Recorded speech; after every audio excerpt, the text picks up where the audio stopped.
Comment comprendre notre identité et notre vocation? Bienvenue dans ce nouveau live du coaching intégral. Si vous n'êtes pas déjà dans la communauté School du programme, vous trouvez le lien en dessous de ce replay pour pouvoir nous rejoindre et ainsi rentrer plus en profondeur de ce qui se cache derrière le programme que je vous dévoile petit à petit à travers tous ces lives que j'organise, de manière à vous faire comprendre quelle est ma conception de l'humain. Qu'est-ce que c'est que l'accompagnement spécifique que je peux proposer dans le programme? Eh bien, petit à petit, je dévoile les différentes facettes de ce qu'est l'humain, de l'être humain tel que je le comprends. Et je suis grandement aidé et formé à cela par ce qu'on appelle l'anthropologie, c'est-à-dire la conception que l'on a de l'être humain et qui me vient de l'héritage de la sagesse biblique, de la tradition de l'Église, de comment les sciences humaines, par-dessus tout ça, sont venues apporter leur valeur ajoutée. Donc, vous aurez aussi le replay sur ma chaîne YouTube, ce qui sera l'occasion pour vous de pouvoir laisser aussi des commentaires si vous n'avez pas intégré la communauté School. C'est un lien que vous trouverez aussi en dessous de cette vidéo. Nous avons dit sur les précédents lives que l'être humain est un être de liberté, un être d'intelligence, et lié à ces deux notions, il y a aussi le fait que c'est un être de conscience. Mais liberté, intelligence, conscience sont comme la suite logique de ce que notre être est un être de mémoire. Et c'est aujourd'hui ce que l'on va traiter comme sujet, parce que c'est fondamental. S'il fallait mettre une antériorité dans toutes ces facultés de l'être, c'est peut-être celle-ci qui est la première. Et je vais vous expliquer pourquoi. Quand on parle de mémoire, ce n'est pas juste une capacité de stockage d'informations, en fait. Elle est juste essentielle à notre identité et à notre rapport aux autres et même au divin, à l'autre avec une majuscule.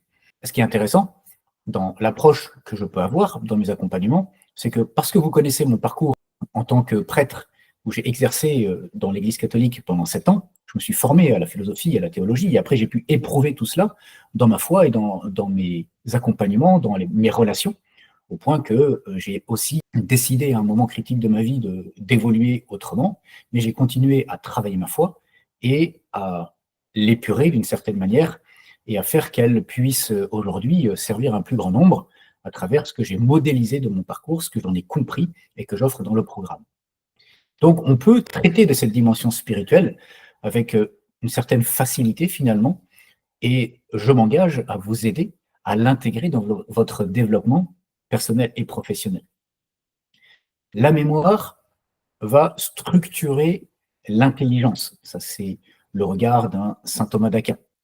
Ou alors, c'est une faculté qui est distincte de l'intelligence, mais qui vient comme en soutien pour la guider. Et là, ça, c'est plus l'école d'un saint Augustin ou d'un saint Ignace de Loyola, ou encore d'un saint Jean de la Croix, si vous voulez, les références.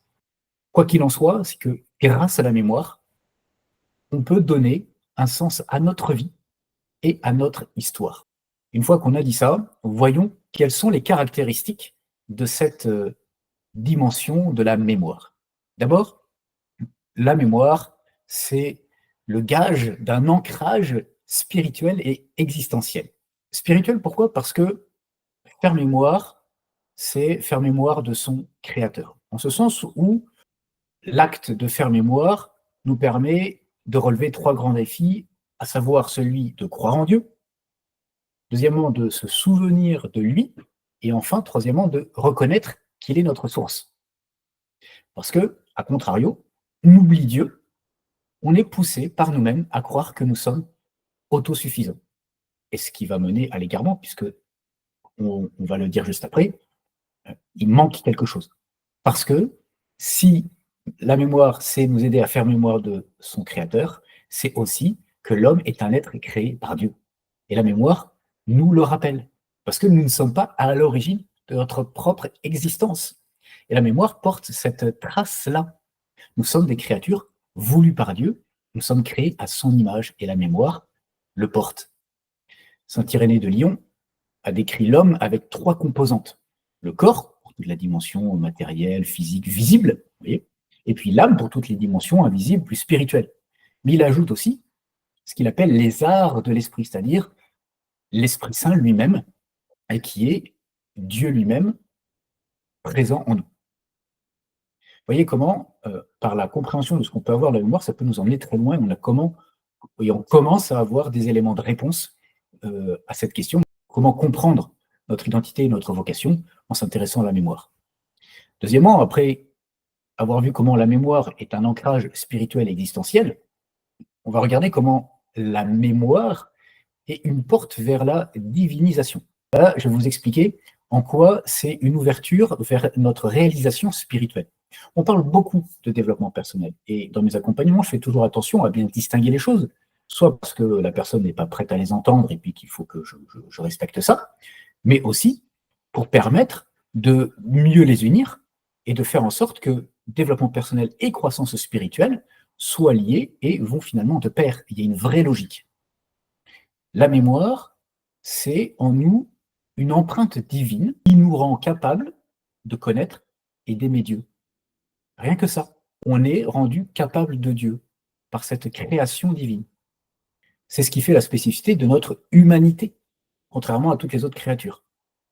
Saint Augustin, Saint Grégoire de Nazianze parlent d'un élan intérieur qui nous pousse vers Dieu. Il y a un mouvement qui naît de la fine pointe de l'âme, c'est une expression de Saint Augustin que je trouve vraiment très belle, et qui est cet élan naturel du cœur profond qui est destiné à croître. Alors évidemment, par le jeu de la grâce divine, parce que Dieu donne son amour, mais aussi par celui de notre liberté, qui, avec responsabilité, consent à la grâce et met en œuvre tout ce qui est de son matériau humain pour la déployer et finalement grandir.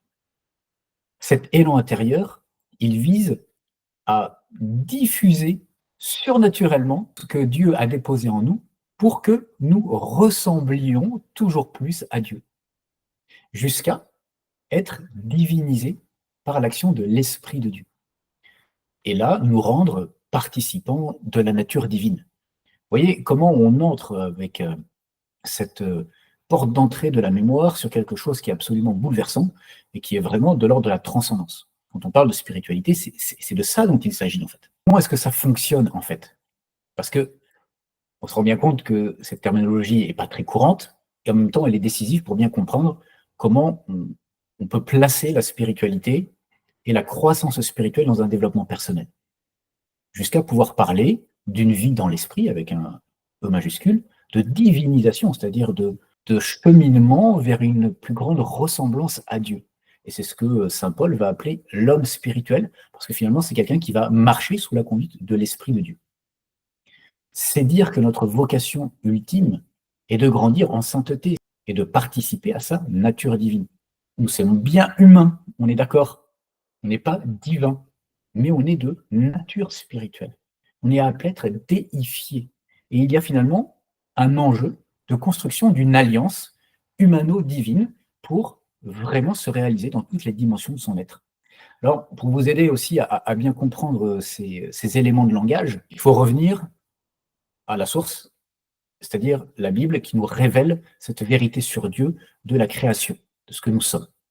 Et il est dit que Dieu a voulu faire l'homme à son image et ressemblance. Et quand la Bible parle d'image, elle parle d'une empreinte, comme d'un sceau intérieur spirituel, que certains ont appelé en forme de Dieu, vous voyez, l'expression est très belle aussi, et qui est unique dans la créature humaine.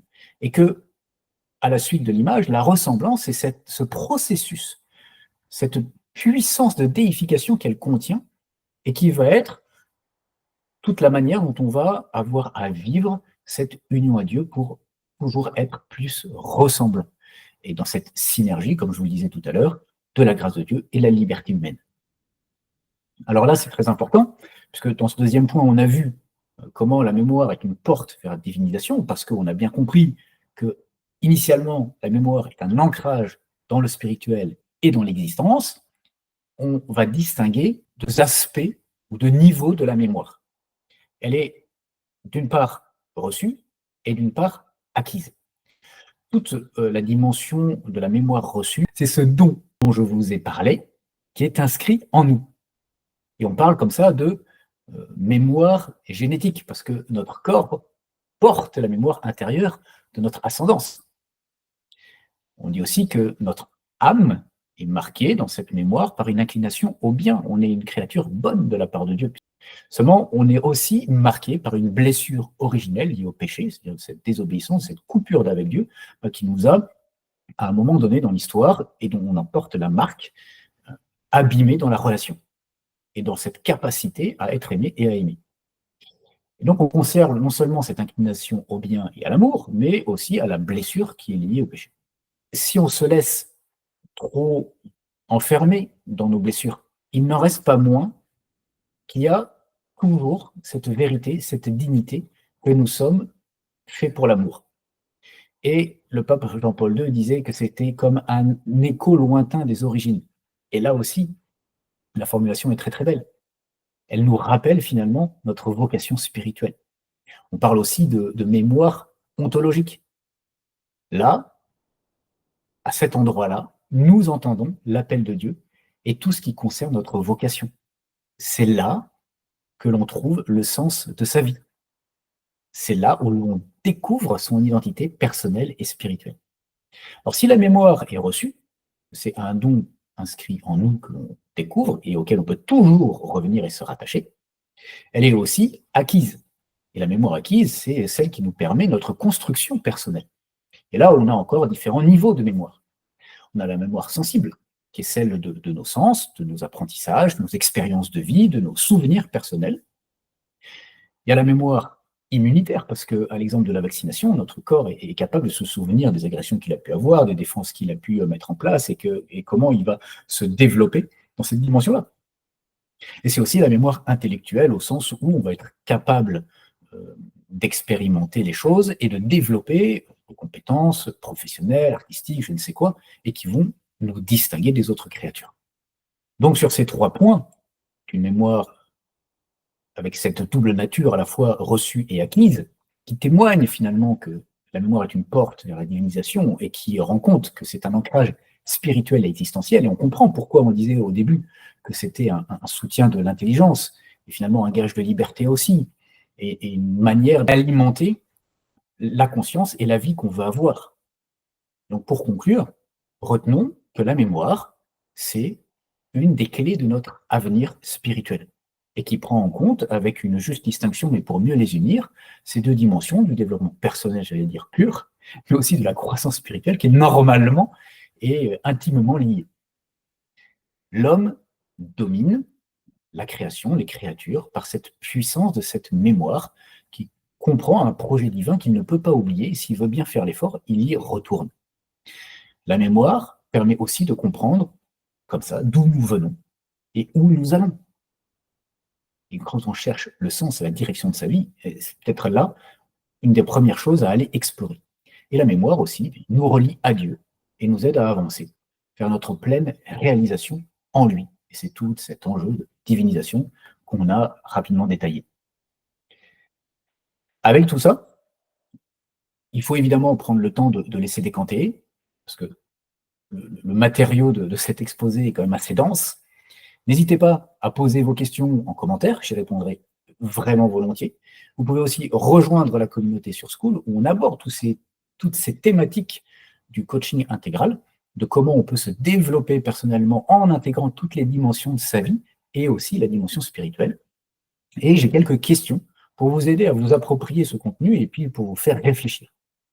D'abord, il y a tout un ensemble de questions qui sont de l'ordre de la réflexion sur notre mémoire et notre identité.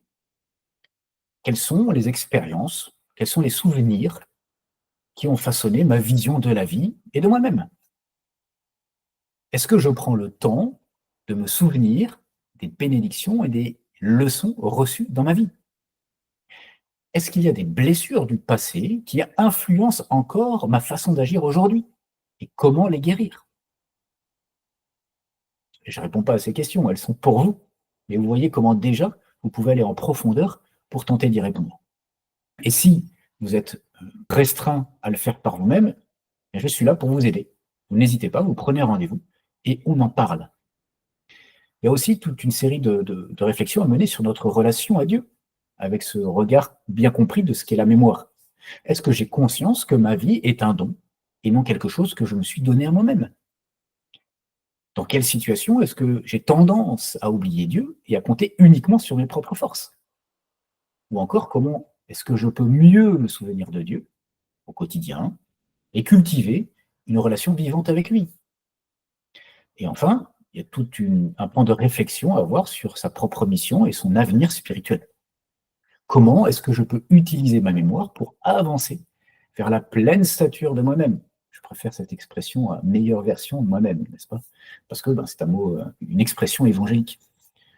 Et comment ne pas être prisonnier de mon passé? Quelle place est-ce que je donne à la gratitude dans ma vie? Et comment est-ce que je peux aligner mes choix et mes actions avec la mémoire de mon identité spirituelle et de ma vocation divine? Rien que ça.